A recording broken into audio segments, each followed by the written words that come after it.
Kodak's story isn't just about a company failing. It's about fear. Fear of change. Fear of losing power.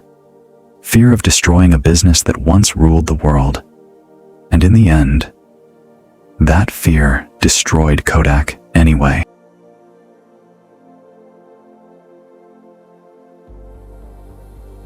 In 1996, Eastman Kodak Company was worth over $30 billion.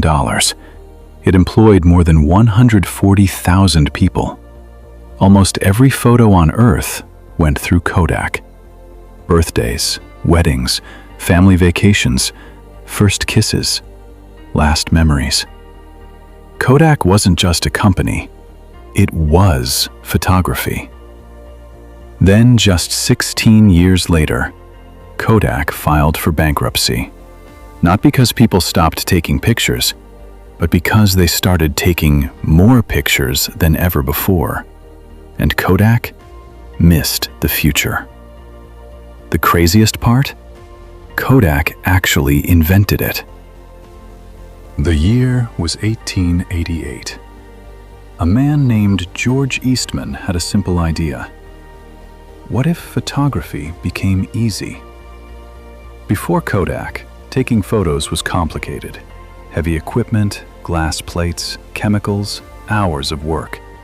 Photography was only for professionals. Eastman changed everything.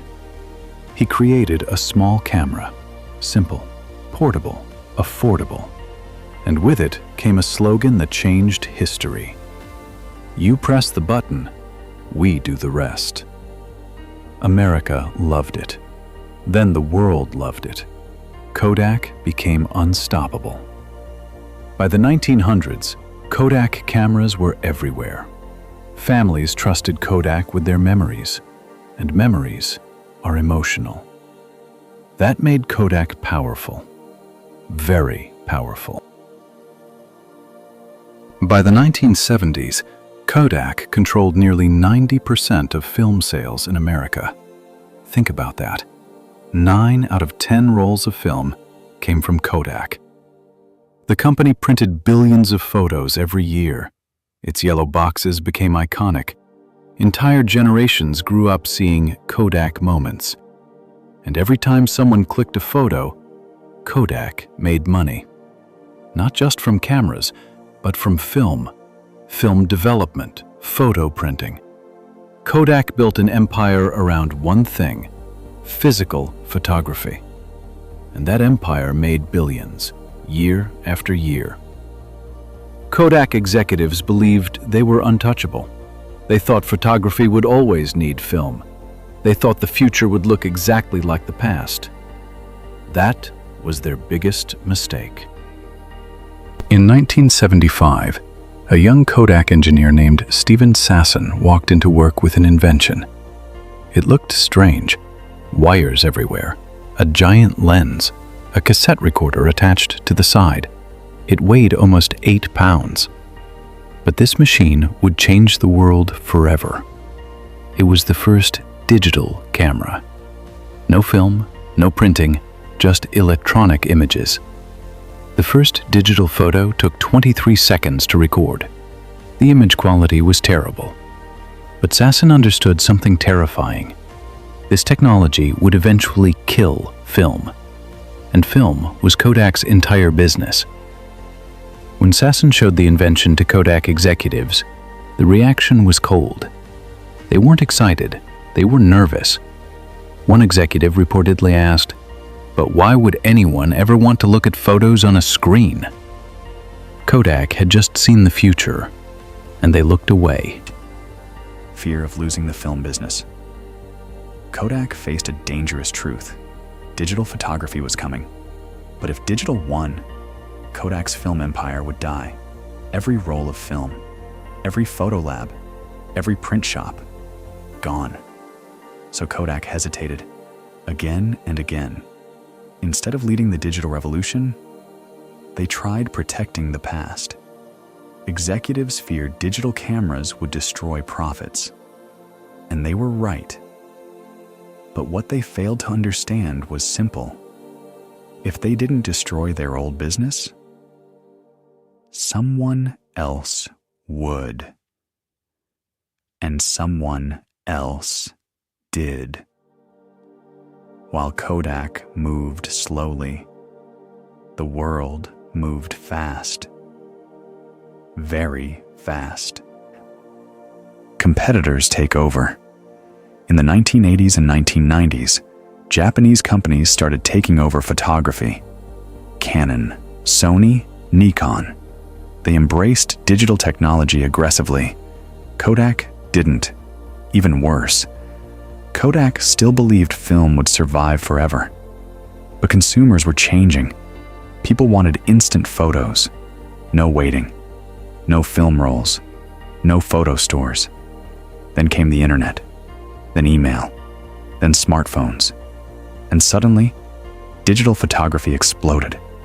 By the early 2000s, millions of people stopped buying film completely. Kodak's business started collapsing. Slowly at first. Then, all at once, financial collapse. Kodak tried to adapt, but it was too late. The company launched digital cameras, but profit margins were tiny compared to film.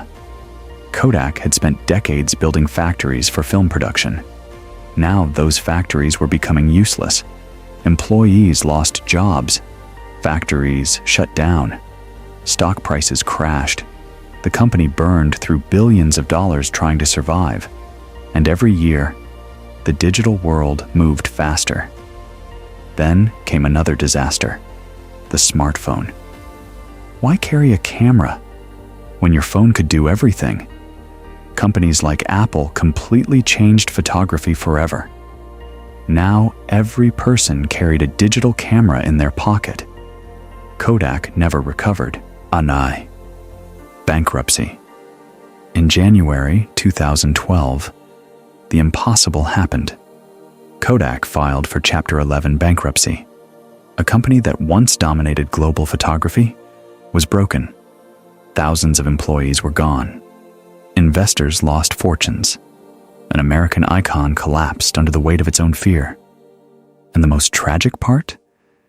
Kodak actually owned many digital photography patents. They had the talent. They had the technology. They had the opportunity. But they couldn't let go of the past. And the future doesn't wait for anyone.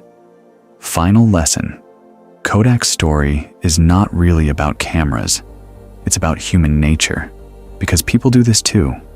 We stay comfortable. We avoid change. We protect what worked yesterday, even when tomorrow is already here. Kodak saw the future before almost anyone else. But seeing the future is not enough. You must be willing to destroy your old success before the world destroys it for you. Today, billions of photos are taken every single day, more than at any point in human history. Photography didn't die. Kodak's version of it did. And somewhere inside a small office in 1975, the future was sitting right there on a table, waiting for someone brave enough to believe in it.